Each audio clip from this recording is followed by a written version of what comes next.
আপনাদের সাথে আমার জীবনের একটি গল্প শেয়ার করি। ছোটবেলায় হঠাৎ একদিন রাত্রে আসার টাইমে এক বাড়ির উপর দিয়ে আমি আসতেছিলাম। তো মনে হইলো আমার পিছনে যেন কি হাঁটতে আছে। তো চিন্তা করে আমি আর পিছে তাকালাম না, না তাকাই আমি একবারে বিলের দিকে চলে আসলাম। তো বিলেতে নামার পরে আমার মনে হলো যে কিছু আর নাই। তো তখন আমি পিছনে তাকালাম, আর কিছুই দেখতে পেলাম না। তখন আবার আমি চিন্তা করলাম, তো আমি এখন হাঁটতে হাঁটতে যেতে পারি। তো হাঁটতে হাঁটতে আরো কত দূরে গেলাম, তখন মনে হলো আমার পিছনে কিছু আছে। তারপরে আমি পিছনে তাকালাম, তাকিয়ে আমি এমন কিছু দেখতে পেলাম অনেকটা ভয়ানক। তো তারপরে আমি চারপাশে একটা জিনিস আমার মনে পড়লো, যে কেউ আমাকে বলছিল প্রস্রাব করে নাকি কুণ্ডুলি দিয়ে দাঁড়ালে ভিতরে নাকি কোনো ভূত পেত্নী ঢুকতে পারে না। ওই চিন্তাটা তখন মাথায় আসলো। তখন হঠাৎ করে আমি ঠিক ওই কাজ করলাম। তখন আমাকে ও বলতেছে যে তুই কি করতেছো, তুই বাড়ি চলে যা। তো আমি ওরে বলতেছি যে না, আমি বাড়ি যাব না। তো বলতেছে তোর মা চিন্তা করতেছে। তো মা চিন্তা করতেছে, তোর সমস্যা কি? না, তোর মা চিন্তা করতেছে, যা বাড়ি চলে যা। তো এরকমও আমার সাথে অনেকক্ষণ অভিনয় করলো, করার পরে হঠাৎ নাই হয়ে গেল। তো আমি চিন্তা করলাম যে একবার আমি বাড়ি চলে যাই।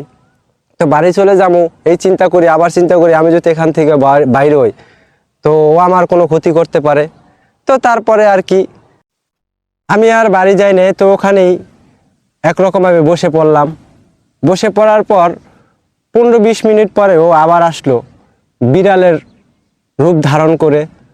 তখন ও আমাকে কিছুই বলে না। তো আমি মনে করছি সত্যি বিড়াল। তো কতক্ষণ পর ও ওখান থেকে চলে গেল আবার হঠাৎ করে। তো কতক্ষণ পর আবার ভয়ঙ্কর রূপে ধারণ করলো।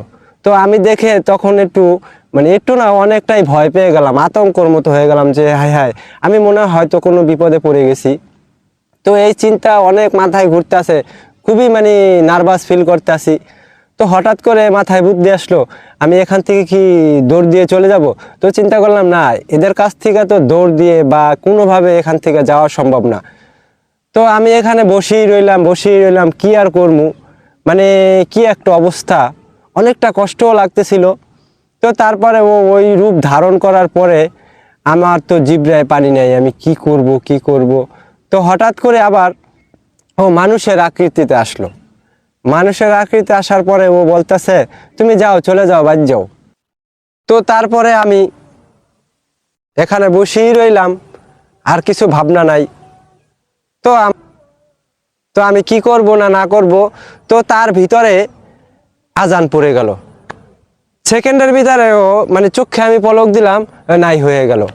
তো আমার মাথায় এই জিনিসটা কাজ করলো যে আসলে আজান দিলে ভূত পেতনি এগুলা থাকে না।